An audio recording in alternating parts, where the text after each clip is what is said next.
This one is called Apology to Myself. I apologized to myself again.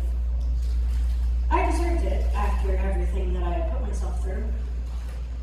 I hated knowing where I had been and how many times my self-esteem flew right out the window. Through the curtains of shame and self-doubt into the street of nothingness where I sought validation from people who didn't know how to validate their own selves, much less my self. So I apologized to myself again. And I accepted my apology, knowing that this is not going to be the last time. Not by a long shot. But you see, I didn't apologize for myself, but to myself. I will never apologize for who I am, only for how my actions have caused pain to others, breaking the bones of their trust in me, ripping scars out of their hearts, and causing tears to flow free, failing them when they most needed me to be strong. They may well know that was my intent all along, but it doesn't lessen their pain, and it will never lessen mine.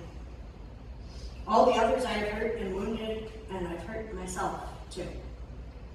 Accepting an apology doesn't equal forgiveness, and that right now is where my biggest struggle is, to forgive myself for all the pain, knowing that I'll never be the same. Forgive, but don't forget, they say, but is it ever really that easy? They don't know how I've smashed my own heart to pieces. Pieces that feel like they'll never come back together again.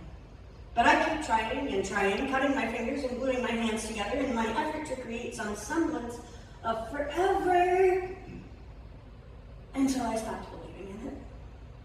Stopped dreaming of it. Stopped hoping for it. Because it doesn't exist. But the little girl inside of me screams, "It does, and we deserve it!" I shut her up with ice cream and tacos, knowing that tomorrow I'll have to pull out my fat clothes and I'll owe myself an apology once again. This is a vicious cycle that never ends.